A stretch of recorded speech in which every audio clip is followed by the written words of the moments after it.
Welcome back to Kamen Rider Review, episode 142. We're here reviewing episodes 40, 43 to 46 of Kamen Rider Fourze. And yes, the very next episode due for this particular review series, we'll be discussing the last two episodes. In the case of 43-44, it's the Gemini arc, and this has a lot of them for Gin and Yuki.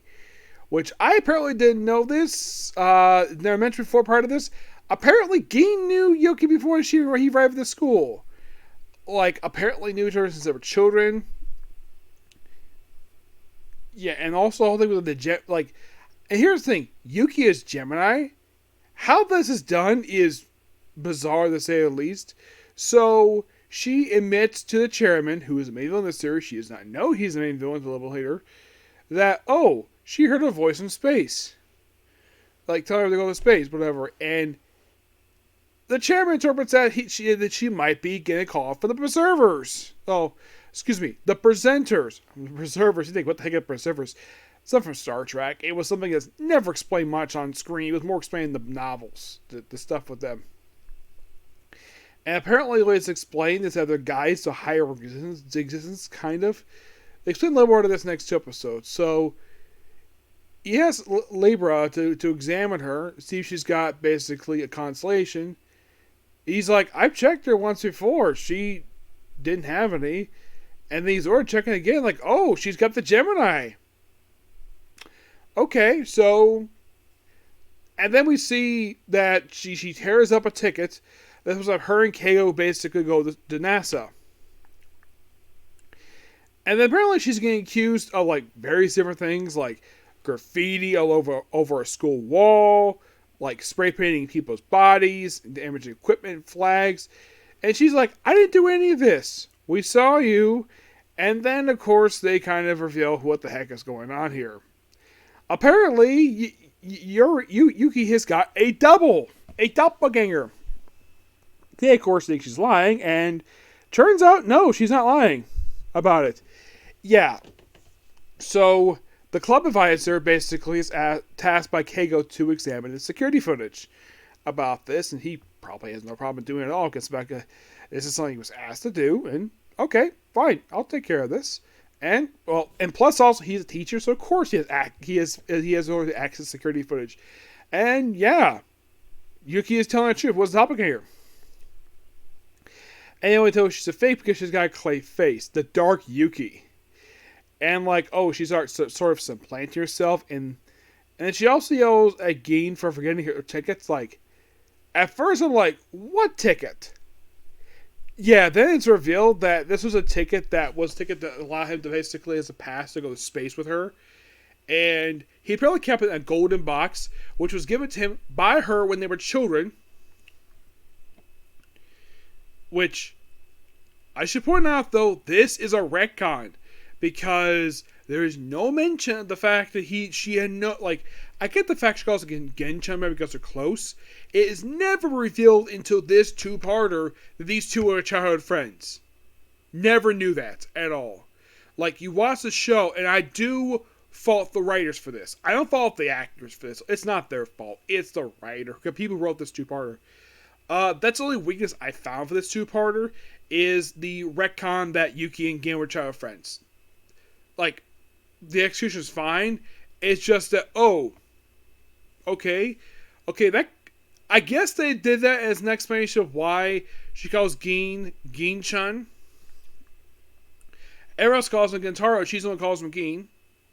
And I tend to wonder, like, why does she call him just Gin? Child friends. Okay, fine. And that could explain why she accepted him no problem.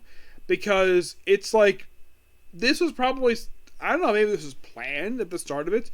I call this a weakness. I don't fault this as part of it, basically as part for the show, except that the whole idea of these childhood friends, you could have set this up early on, and I felt as though this was a last minute thing they just had to do because, oh crap, the series is wrapping up, so let's reveal of why Yuki calls Gintaro Gin.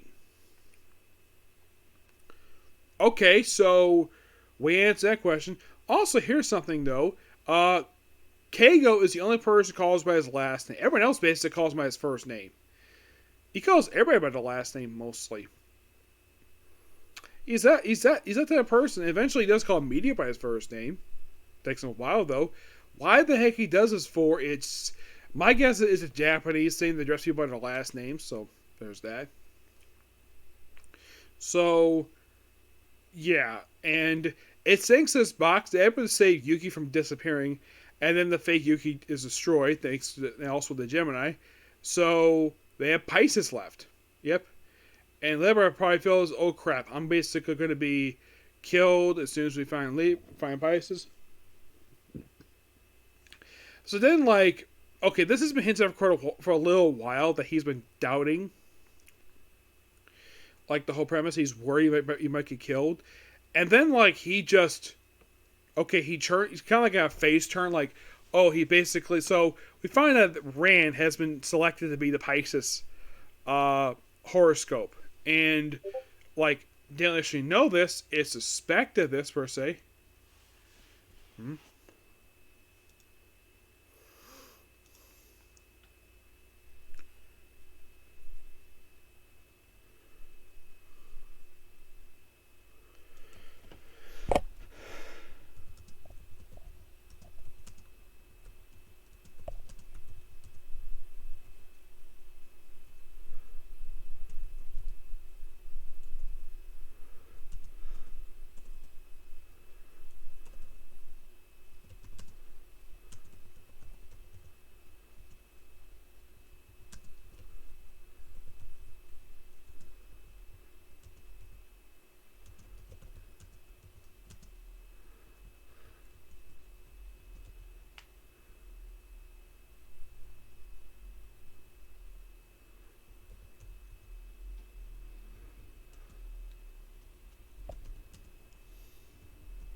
Okay, so yeah, so try to get her escape, and also Hikaru is in the hospital.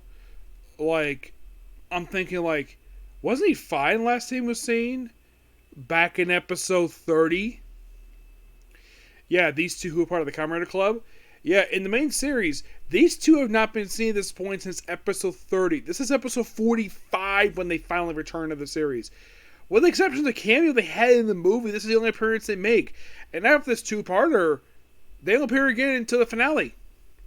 Yeah. And I'm like, it's like they were going to set these characters for more appearances. Either, my guess is it's probably not the writing. It could be maybe the actors weren't available, or the fact that this wasn't planned to have these characters come back anyways. They probably just had these characters come in for this two-parter, join the Kamen Club. Maybe that was basically last minute. And then, like, nothing for 15 episodes. And they did me freaking nothing. They interact with him at all? Like, how the heck is Haru in the hospital? So, yeah, second character up in the hospital in the final episodes. First is the student body president, and now it's a character who appeared in a two-parter and came back for this. Yeah, so yeah, the whole thing, like, oh, he's turned traitor. And then we have a little bit brought to the Rabbit Hatch. One of the bad guys series brought to the Rabbit Hatch. And, like, okay, before they got there, of course, Keiko asked the obvious question, who was Theocharis? The chairman. Really? Like, wow. Okay. And then, like, they brought there, of course, they explained the whole stuff, like, okay, they're going to break into his office, which I thought this is really cool. Have the two cameras go to the main room, where they have the strategy room for the villains for this series, which apparently, this was really weird. It was off the chairman's office. I thought this was in his house. No, it's basically a sub-dimension inside of his office. I'm like, that's interesting. I did not expect that. Like, this is something common with Sentai, where, like, toward the end, or at least the very last episode, we have the heroes, like, break into the strategy room with the villains. Here we're doing it in, like, episode 46. That's fine. And then Gemini is in the chair that the Gintaro's the chairman sits in. The room explodes and supposedly kills Lebra. On Kago reveals some information and there's also information about Kago where he's like they kind of reveal what the heck his deal is, why he's so sick all the time. Apparently, it's like there's a core switch with him, which will explain in the final 2 episodes. So then, of course, see him like, oh, are you in fact Sagittarius? Yes. Yes, I am. Oh, by the way, they find out that Ko, who is Leo, yeah, the chairman's bodyguard is Leo. Yeah, he tells him that. I'm like, okay, I guess we're just having the heroes find out about who the villains are. I mean, having Leber reveal him as the prince, I mean, the viewers have already known that since like episode 13. The heroes will find out about this in episode 45. Which I should point out, though, this is 32 episodes after the man's debut. Yes. 35 episodes after the man shows up, we finally have where he, they reveal that the chairman is Sagittarius, which, by the way, in the 2-part, he transforms in the Sagittarius first time. Great look for him. So they're like, okay, so his plan is to, after the Pisces thing is unlocked, he puts him on a box and opens up a warp gate over this beach to supposedly open the portal to the presenters to possibly have been involved in the next human life form. And apparently, if you open this portal up, it will destroy all of Japan. And he does not give a damn about it. Oh yeah, and by the way, he had no problem with Meteor and Fourze, being active, fighting his own people. He felt that was necessary. He was never against it. Basically, it was a way to evolve his people. Okay, fine. So, we hit this up basically that we could explore a little bit later, which, okay, we're getting close to the finale here with this one. So, they open the portal up, and then, and then here's the weird thing in 46. Okay, so it's true that Lebra has been lying all along. This is something really weird. It's okay, so at him doubting the main villain the whole time for the last several episodes, and oh, he has apparently been acting all along. What the heck, writers? I'm what the heck is this? We have a guy turning babyface in wrestling terms, and him trying to help the heroes, maybe redemption for him, fighting. And then, nope, he's been lying all along. And we find about this when he says, disguises himself as Fourze. And then he gets killed by the Dark Nebula portal. Yeah, he's dead. He gets killed. Bye-bye, Principal. And then we lead into, Okago collapses. And we find out what's going to happen next episode. It's going to be big stuff here. But, wow. Oh my gosh. It's okay. Problems I have with these 4 episodes. Number 1. By the way, the end of the 2-parter with the Gemini, Ever gets tickets, and they have it where Meteor and Tamako, where they get joint tickets, because it's implied these two are thing for each other, given the fact that he kind of worried about her. Yeah. So, my problems with these 4 episodes. Okay. Number 1, the revelation that Gin and Yuki were child friends. This is something that was never mentioned at all the whole series. Is she somehow just knew Gin the whole time? Excuse me.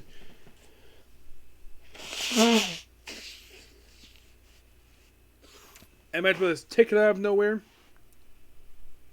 This whole subplot of this felt like a forced retcon. We just had to do this because, we gotta explain why he calls her Gin-chan. Why not Gintaro like everyone else does? That's the only problem I have with that 2-parter. Everything else was fine. I didn't mind the whole doppelganger stuff. That was fine. In the case of Pisces, per se. Oh, by the way, Rain doesn't get bring a Pisces in the 2-parter. And this is interesting. She doesn't join the side of the Horcruxes. She joins the side of the heroes because because she wants to fight. Because she's basically a Kita fighter. Yes, so they fight, and Well, then apparently Libra just basically kind of just deactivates her thing and she just removed. And I'm like, so second person in a row who does not get a memory erased and does not get like fully defeated. I'm like, I get no. By the way, Dark Yuki, she was destroyed. In the case of Ran, no, she wasn't. She wasn't. She wasn't. Her memory erased. Nothing. Yeah. Then it's like the ending of this just leads into the final 2 episodes of the thing. You could kind of say that the Pisces arc is a prelude to the final 2 episodes. It kind of is, but the only thing I didn't like about the Pisces 2-parter is the whole thing with Lebra's arc, where like it felt as though basically you get to this point in time, it's like him worrying about him being killed, and then it's basically just thrown away because he's loyal to the main villain of the series, and then he dies like not long after. I'm like, what the heck was this? Yes, that's my only issue with this Pisces 2-parter is Lebra's arc. It's like we built this up for several episodes. Excuse me. After his first major defeat at the hands of Fourze, like, oh, he's gonna go Dark Nebula. Oh, by the way, Dark Nebula, yeah, that actually was a lie. No one was in a. By the way, it's in the next 2 episodes that okay, fine. The principal is Lebra. The fact that Scorpio was Sogno, the home teacher who's not been seen since like episode 18, because she got written out of the series. And that's when he finds out about the fact that she was shoved into the Dark Nebula. He's like, oh, my beloved son. Like, dude, was that paying attention? Yeah, I do agree with but he was not paying attention. But I do like the overall main story of the Pisces 2-parter, where the whole thing with Kago. Kago, I felt as though basically with him there was a mystery surrounding him, but the whole thing involving there's a connection to the core switch. Okay, that was something I kind of felt as though that they mentioned just completely out of nowhere. Because my guess is the reason why that he has a connection to the core switch, this is my personal theory, is that, well, they brought this core switch. We had to explain the whole headaches thing that he keeps frequently getting throughout the whole series. And this is the only way they can do it, is to basically do a retcon. Okay. Yeah. Also, Shun. Oh, by the way, Mia, we actually see her house in the Pisces 2-part. I thought that was really cool. And it's like wasted. We don't see it very much. We see like one room. Like, oh yeah, we knew that Mia was rich. Okay. We kind of knew that. They did not know that she had a freaking like the viewers basically kind of knew about this since she first showed up, that she was rich and she was snobby, until Geen basically turned around. She was kind of like this too. He was going to turn around too, but it's like basically the whole thing with that part. I think that Rand didn't know that she was rich. Everyone else did. Even Shu knew. I would not have been surprised, basically, if they were dating, that he probably slept with her. I would not have been surprised about that. Yep, so yeah, that's going to be pretty much that particular review. Please be sure to like, comment, subscribe, turn notifications, and do not hit the dislike button. Next up, we're doing the final 2 episodes of Kamen Fourze, and then we're going to do Magic Ranger. Oh, also next episode, I'll reveal what my next sentence is going to be, and it's going to be something basically to surprise you, as those of you Kamen Rider fans, okay? Next view. Bye.